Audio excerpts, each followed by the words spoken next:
안녕하세요. 사연을 부탁해입니다. 오늘의 사연을 소개하겠습니다. 저도 정말 기가 막힌 일을 겪었기에 이렇게 글을 쓰게 되었습니다. 문득 무더운 여름만 되면 그때 일이 생각나곤 하는데요. 유난히도 더운 어느 여름 주말이었습니다. 아침부터 여자친구와 약속이 있었기에 준비를 하고 설레이는 마음으로 약속 장소로 나갔습니다. 카페의 유리창을 통해 안을 들여다봤더니 여자친구가 먼저 와서 기다리고 있었어요. 여자친구 모습이 보이자마자 제 입가에 미소가 번졌고 제가 카페 안으로 발걸음을 재촉했습니다. 왜 이렇게 일찍 나왔어? 내가 먼저 와서 기다리고 있으려고 엄청 빨리 준비하고 나왔는데. 왔어? 그냥 집에 있기 답답해서 일찍 나왔어. 밝은 제 표정과는 다르게 여자친구의 얼굴에 먹구름이 가득해 보였어요. 왜? 무슨 일 있는 거야? 별일 아니야. 한수씨 뭐 마실래? 많이 덥지? 시원한 거 마시자. 여자친구가 애써 밝은 표정을 지으려고 노력하고 있었지만 왠지 모를 불안감 같은 것이 제게도 느껴질 정도였습니다. 세희야, 무슨 일이야? 내가 널 하루 이틀 만나는 것도 아니고 이젠 네 표정만 봐도 다 알아. 무슨 일 있는 거지? 내가 어떻게든 숨겨보려고 했는데 역시 한수씨 앞에서는 안 통하네. 뭔데 그래? 혹시 다음 주에 니네 부모님께 인사 가는 게 뭐 잘못된 거야? 제가 걱정스레 여자친구를 바라봤어요. 여자친구와 저는 2년 정도 사귀었고 슬슬 결혼 이야기가 나오고 있었기에 양가 부모님께 인사를 드리기로 했었거든요. 세희야, 솔직하게 말해줘. 뭔가 잘못된 거지? 한수씨, 기분 나쁘게 듣지 말아줬으면 좋겠어. 난 무슨 일 있어도 한수씨랑 결혼할 거니까. 그래, 알았어. 근데 부모님께서 반대하시는 거구나? 그게 말이야. 아빠가 좀 탐탁지 않게 생각하시네. 내가 전에도 한번 말한 적 있잖아. 예전에 우리 아빠 사업 잘못돼서 엄청 고생했었다고. 그래서 혹시나. 근데 난 사업을 하는 게 아닌데 왜 걱정하신 거야? 제가 이해할 수 없다는 표정으로 여자친구를 바라봤어요. 그게 한수 씨가 대기업이라든지 그런 게 아니다 보니까 아무래도 아빠 입장에서는 걱정이 좀 되시는 것 같아. 아, 내 직장 때문에? 하긴 넌 공무원인데 아무래도 난 중소기업이니까 그런 생각 하실 수도 있겠네. 아빠는 내가 공무원이랑 결혼할 거라고 생각하신 모양이야. 한수 씨, 근데 난 진짜 아무 상관도 없어. 그건 아빠가 괜히 그러는 거야. 아버님 말씀도 틀린 말 없는 거지 뭐. 걱정 마. 다음 주에 니네 집 가면 내가 아버님 마음에 들도록 열심히 노력할게. 한수 씨, 그래서 말인데 우리 집에 인사 가는 건 조금 더 미뤘으면 하거든? 우리 아빠가 아직 준비가 안 되신 것 같아서 말이야. 근데 내가 되도록이면 빨리 다시 날짜 잡아볼게. 아니야. 네가 미안할 게 뭐가 있어. 그렇게 하자. 난 괜찮으니까 신경 쓰지 마. 한수씨, 진짜 미안해. 우리 아빠가 고집이 좀 세긴 한데 한편으로는 마음이 많이 약하신 분이라 내가 설득하면 금방 괜찮아지실 거야. 한수씨한테는 정말 미안해. 근데 내 마음이 변할 일은 절대 없으니까 나 믿고 조금만 기다려줘. 여자친구는 많이 미안했던 것인지 말을 하는 내내 제 눈치를 보고 있었어요. 그런 여자친구의 진심이 느껴졌기에 저는 그저 괜찮다며 웃어 넘길 뿐이었습니다. 하지만 그 뒤에도 만날 때마다 여자친구 얼굴은 항상 어두워 보였어요. 그러던 어느 날 결국 일이 터지고 말았는데요. 퇴근하기 위해 발걸음을 재촉하고 있던 순간 모르는 번호로 전화 한 통이 걸려왔어요. 여보세요? 혹시 김한수 씨 휴대폰인가요? 네, 제가 김한수입니다. 누구신지요? 난 세희 아버지 되는 사람이네. 휴대폰에서 묵직한 목소리가 새어나왔는데 너무나 놀란 나머지 제가 휴대폰을 든 채 허리까지 숙여 인사를 했습니다. 네? 세희 아버님이요? 안녕하십니까? 저기 지금 나 한수군 회사 근처 커피숍인데 여기로 좀 나올 수 있을까? 저희 회사 근처요? 제가 바로 가겠습니다. 그렇게 여자친구 아버지가 말한 커피숍으로 무작정 달리기 시작했어요. 안녕하십니까? 김한수입니다. 커피숍에 들어가자마자 제가 홀로 앉아있는 남자분에게 뛰어가서 인사를 했습니다. 제가 한눈에 알아볼 수 있었던 건 그 커피숍에 남자 홀로 앉아 계신 분은 그분밖에 없었거든요. 안 뛰어와도 되는데 뭘 그렇게 뛰어왔어? 얼른 앉지? 네, 알겠습니다. 제가 자리에 앉자마자 여자친구 아버지가 저를 훑어봤어요. 저기 우리 세희한테 대충 얘기는 들었다고 알고 있는데. 아, 네. 그냥 저를 마음에 들어 하시지 않는다고 들었습니다. 맞네. 사실 난 한수근이 썩 마음에 들지 않네. 나중에 한수근도 결혼해서 자식 낳으면 잘 알겠지만 부모는 항상 자식 걱정밖에 없다네. 난 우리 세희가 같은 공무원이랑 결혼하길 바랐네. 어릴 때부터 워낙 공부도 잘했고 지금껏 속 한번 썩혀본 적 없는 딸이었거든. 근데 난생 처음으로 내 말을 거역하면서 무조건 한수근이랑 결혼하겠다고 난리를 치고 있으니 한수근이 어떤 사람인지 궁금해서 만나자고 했네. 죄송합니다. 이게 다 제가 못나서 일어난 일입니다. 난 말일세. 자네 회사도 그렇고 자네가 홀어머니 모시고 산다는 것도 영 마음에 걸려. 홀어머니 모시기가 보통 힘든 일이 아니잖나? 네, 제 조건이 좋지 않다는 건 잘 알고 있습니다. 하지만 결혼하고 나면 저희 어머니랑 따로 살 생각입니다. 물론 저희 어머니가 저를 홀로 키우신 건 맞는데 워낙 조용하신 분이라 세희를 힘들게 하거나 그러진 않을 겁니다. 제가 또박또박 상황을 설명했어요. 혹시 말일세, 내가 우리 세희랑 헤어지라고 하면 자네는 어떻게 할 생각인가? 저는 세희를 사랑하고 있습니다. 허락해 주신다면 정말 잘하면서 살겠습니다. 그럼 우리 세희랑은 헤어질 생각이 전혀 없다는 말이군. 저는 세희가 헤어지자고 하지 않는 한 헤어질 생각 없습니다.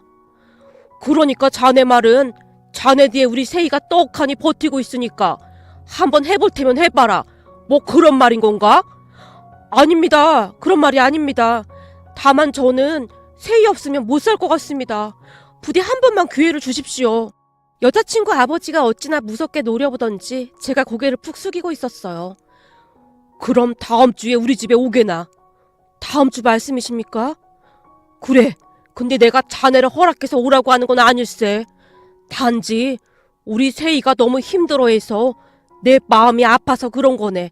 그건 똑바로 알아두게나. 그냥 와서 밥이나 먹고 가는 것 그 이상도 그 이하도 아니란 말일세. 그리고 오늘 우리가 만난 건 우리 세희한테 절대 말하지 말고 자네 전화번호도 세희 휴대폰에서 몰래 알아내는 거니까. 네, 알겠습니다. 제 대답을 들은 여자친구 아버지가 바로 일어나서 나가버리셨어요. 그런 여자친구 아버지의 뒷모습을 한동안 바라보고 있었는데요. 아무래도 여자친구와의 결혼이 쉽지만은 않겠구나 하는 생각이 들었습니다. 저를 바라보는 여자친구 아버지의 눈빛은 싸늘하다 못해 원망이 가득해 보였거든요. 어쩌면 결혼을 못할 수도 있겠구나 하는 생각까지 들었습니다. 그날 여자친구를 만났는데요. 한수씨, 드디어 우리 아빠가 한수씨를 집에 초대했어. 거봐, 내가 뭐라고 했어? 우리 아빠 마음 약하신 분이라 조금만 지나면 괜찮아지실 거라고 했잖아. 우리 아빠가 날 워낙 예뻐하셔서 나 마음 아파하는 건 절대 못 보시는 분이거든. 그렇네. 근데 한수씨 반응이 왜 그래? 하나도 안 기쁜 것 같은데? 아니야. 나도 엄청 기뻐. 근데 얼굴에 하나도 안 기쁘다 이렇게 써있는데? 아니야. 오늘 회사에서 일이 좀 있었거든. 그래서 좀 피곤하네. 그래? 그럼 오늘은 일찍 들어갈까? 한수씨 집에 가서 좀 쉬어. 그럴까? 아무래도 머리가 너무 아파서 좀 쉬어야겠다.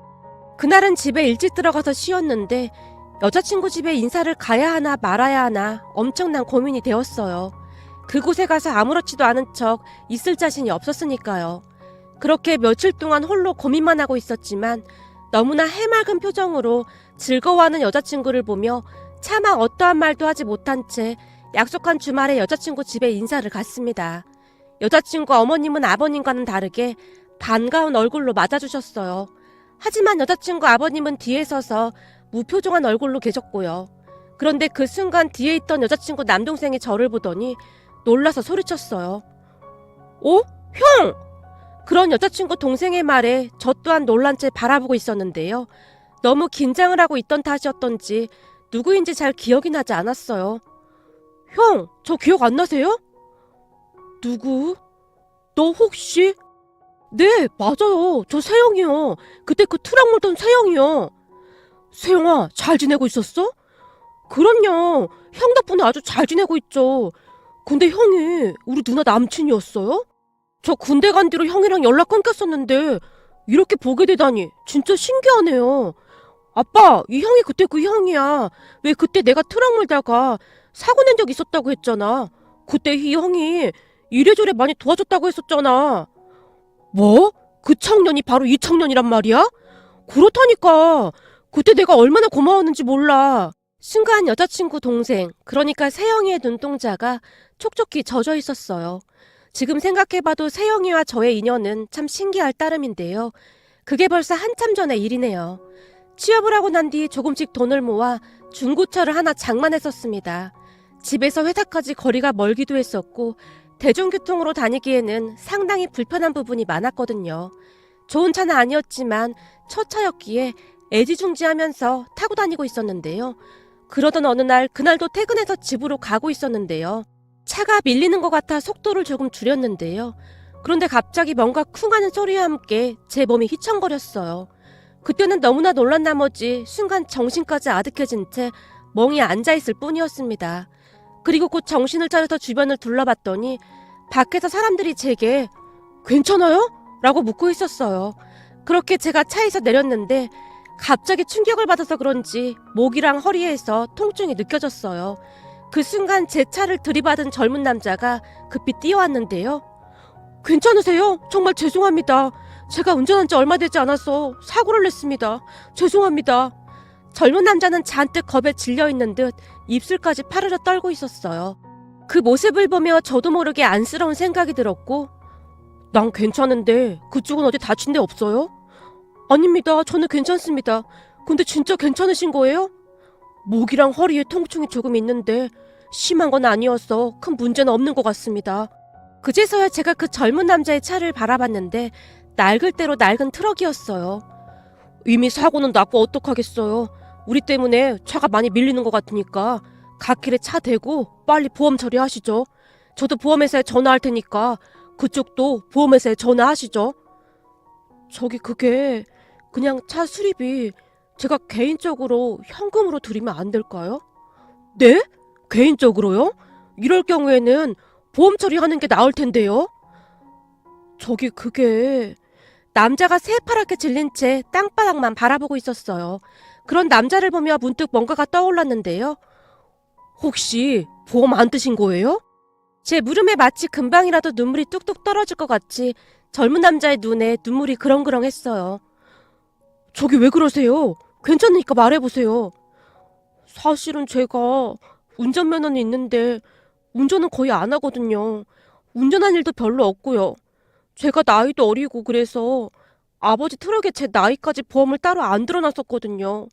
근데 오늘 아버지가 운영하는 공장에 문제가 좀 생겼는데 운전할 사람이 없다고 해서 급한 김에 제가 운전을 하고 나왔어요. 아버지가 너무 급하다고 하셨어요. 저기 정말 죄송한데 제가 매달 얼마씩 갚아드리면 안 될까요? 젊은 남자가 간절한 표정으로 저를 바라봤어요. 매달 얼마씩이요? 네, 지금 우리 아버지 공장이 어려워져서 심각한 상태거든요. 근데 제가 사고까지 낸 거 알면 아버지가 충격받으실 것 같아서요. 제가 대학생인데 아르바이트라도 해서 매달 꼭 갚겠습니다.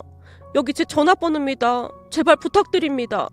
그때 당시에는 정말 황당해서 말도 안 나올 지경이었는데요.